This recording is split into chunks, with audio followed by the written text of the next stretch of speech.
Sir, Rajagopal గారు నేను murder చేయటం ఏంటి సార్? ఎందుకు చంపావు? సార్, నేను ఒక సాఫ్ట్వేర్ ఎంప్లాయీని సార్. మీరెవరో అనుకుని నన్ను అరెస్ట్ చేశారు. ఇప్పటి వరకు రాజగోపాల్ గారి గురించి వింటాం తప్ప ఆయన గురించి నాకేం తెలియదు సార్. అవునా? రెడీ సార్, చూడు. మర్డర్ జరిగిన రోజు మార్నింగ్ 10:30కి డయాగ్నోస్టిక్ సెంటర్ దగ్గర రాజగోపాల్ గారిని ఫస్ట్ టైం ఫాలో అయ్యావు. సెకండ్ టైం ట్రాఫిక్ సిగ్నల్ దగ్గర ఫాలో అయ్యావు. థర్డ్ టైం రాత్రి 10 గంటలకి అవాస హాస్పిటల్ దగ్గర కూడా ఫాలో అయ్యావు.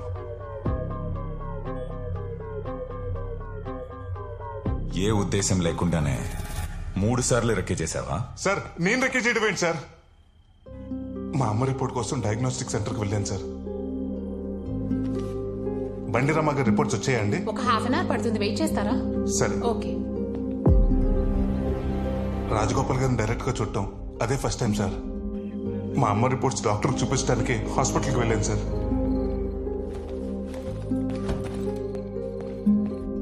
హాస్పిటల్ దగ్గర ఆ టైంలో రాజగోపాల్ గారు ఉన్న విషయం కూడా నాకు తెలియదు సార్.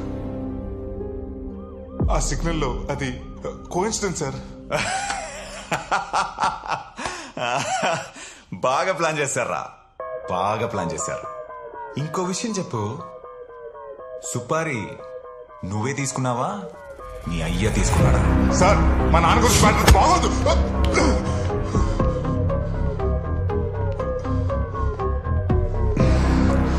బైక్ మీద ఎవర్రా? ఫ్రెండా? ఓ ఫిగరా? సార్, మర్యాదగా మాట్లాడండి సార్.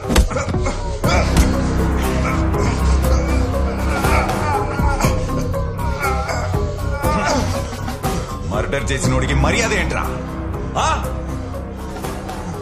వీడి మాటలతో వినడ్ రెడ్డి. సార్, ఒప్పించాలి. ఒప్పించి పదరా. సార్, సార్, పదా. Explain sir. సార్, ఏదో మిస్అండర్స్టాండింగ్ జరిగింది సార్. Please sir.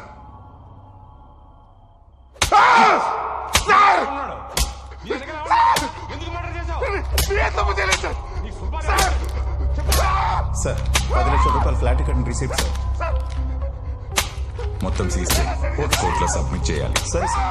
సామి సార్, వీడి ఎఫ్ఐఆర్ రాయి. సరే సార్. ఆ సౌండ్ ఏంట్రా? సామే సార్, ఆ రెడ్డికి చెప్పవయ్యా. అలాగే సార్. ఎన్నిసార్లు చెప్పినా అంతే, సౌండ్ రాకుండా చూసుకోమను. ఎప్పటిలాగా కేసుని ఛాలెంజింగ్ గా తీసుకున్న సిఐ కిషోర్ నిందితుడిని 3 రోజుల్లో పట్టుకున్నారు. గతంలో అతని మీద నేర చరిత్ర ఉందా లేదా అని పోలీసులు విచారణ చేస్తున్నారు. సిఐ కిషోర్ నిందితుడిని ఇంట్రోగేట్ చేస్తున్నట్టు మనకు తెలుస్తుంది. మీ వాడు ఎందుకు మర్డర్ చేశాడు? మీకు వాళ్ళకి ఏమైనా ఫ్యామిలీ గొడవలు ఉన్నాయా? సార్, ఈ హత్య వెనుక మీ అబ్బాయి ఒక్కరైనా ఇంకా ఎవరైనా ఉన్నారా? మీ అబ్బాయి హత్య చేస్తాడని మీకు ముందే తెలుసా? అమ్మా బాబు, మా అబ్బాయికి ఈ హత్యకి ఎలాంటి సంబంధం లేదు. పోలీసు వాళ్ళు ఎవరినో అరెస్ట్ చేయబోయి మా వాడిని చేస్తున్నారు. మీకు కావాలంటే మా కాలనీలో వాడి ఆఫీసులో అడగండి, వాడు ఎలాంటి వాడో చెప్తారు. అర్జెంట్గా లోపలికి వెళ్ళండి సార్. అదమ్మా, ప్లీజ్ సార్, ప్లీజ్. మా సీఏ గారు ఎవరిని లోపలికి ఎలా చేద్దన్నారు? ఆయన వచ్చిన తర్వాత చెప్తారు, వెయిట్ చేయండి. నువ్వు ఉండవా? ఏంటి సార్, మా వాడు చాలా మంచివాడు సార్. ఈ హత్యకి వాడికి ఏ సంబంధం లేదు సార్. ఆధారాలు ఉన్నాయి కాబట్టి అరెస్ట్ చేసాం. ఏదో మిస్అండర్స్టాండింగ్ జరిగింది సార్. ఒక్కసారి సీఏ గారిని కలవండి సార్, ప్లీజ్ సార్. దండం పెడతాను సార్. ఆల్రెడీ ఎఫ్ఐఆర్ ఫైల్ అయిందయ్యా. ఇప్పుడు సీఏ గారిని కలిసి ఉపయోగం ఉంది. వెళ్ళండి, వెళ్ళి మంచి లాయర్ని పెట్టుకోండి. రేపు మీ వాడిని కోర్టు సరెండర్ చేస్తాను. సార్ సార్, నా కొడుకు అమ్మాయికుడు సార్. ఎఫ్ఐఆర్ ఫైల్ అయింది తల్లి, చెప్తున్నాడు కదా. Please sir. నువ్వు పెద్ద లాయర్ని కలుద్దామా? అప్పుడు వాళ్ళే మనం వదిలేస్తాం. వాడు లోపల ఎలా ఉన్నాడో ఏంటోనండి. చూడండి ఒక్కసారి. ఏమండి, చెప్పండి.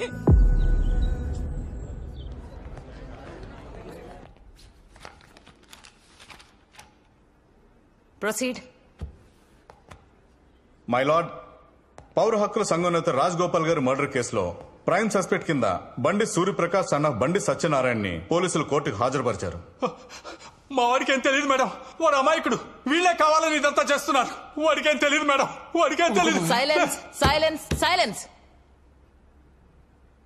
Defence lawyer please.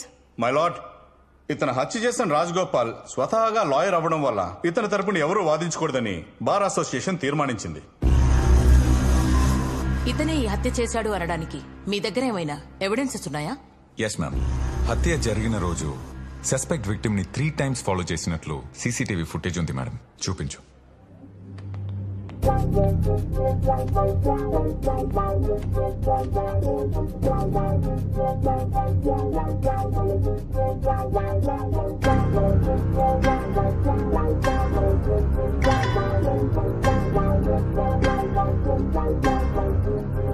Ma'am 3 times recce చేసి రాత్రి 10 o'clockకి మర్డర్ చేశారు మేడం.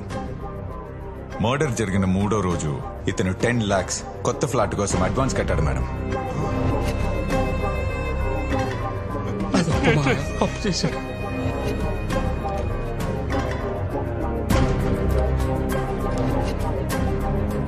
ఆ 10 లక్షలు ఇతనికి ఎక్కడి నుంచి వచ్చాయి?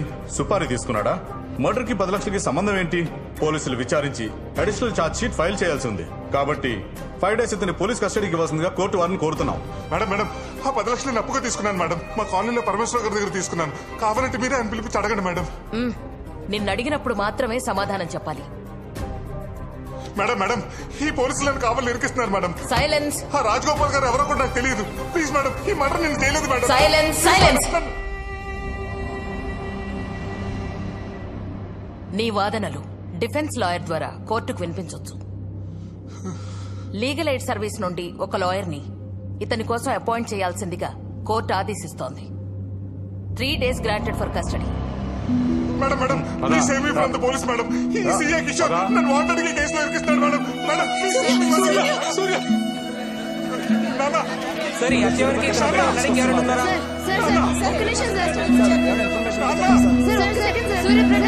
కస్టడీకి ఇచ్చారు సార్. సూర్య నాన్న నా కొడుకుని వదిలిపెట్టండి. ప్లీజ్ సేవ్ మీ నాన్న.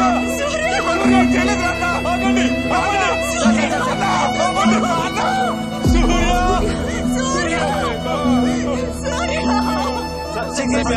ప్రకాష్ సంబంధం ఉందా? నా కొడుకు ఎలాంటి తప్పు చేయడయ్యా. మీరు మీడియా మీరు తలుచుకుంటే ఏమైనా చేయగలరు. నా కొడుకు మర్డర్ చేయలేదని మీరైనా నిరూపించండి అయ్యా. ఈ కాళ్ళు పట్టుకుంటారయ్యా. కస్టడీలోకి వెళ్ళాక వాడిని ఏం చేస్తారని భయంగా ఉంది. వాడిని కాపాడండి అయ్యా. వాడిని కాపాడండి అయ్యా. వాడిని కాపాడండి అయ్యా.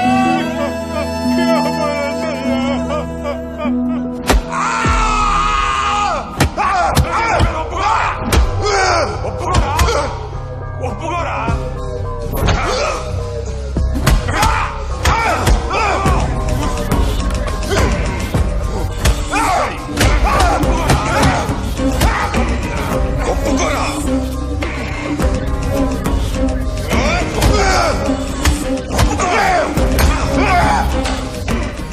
ఎంతో మందిని ఒప్పించా, వీడిని కూడా ఒప్పిస్తా.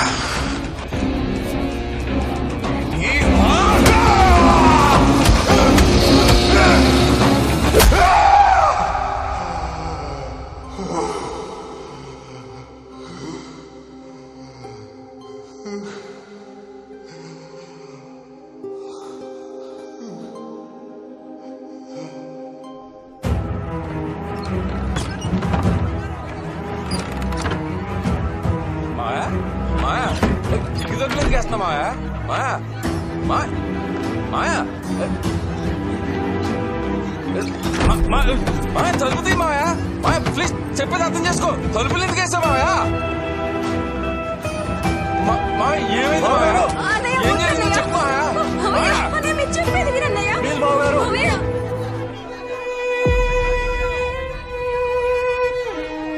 ఏం జరిగింది మాయా? నువ్వు చెప్పాలి. ఏం చేస్తావు మాయా? ప్లీజ్ మాయా దండం పెడతా మాయా.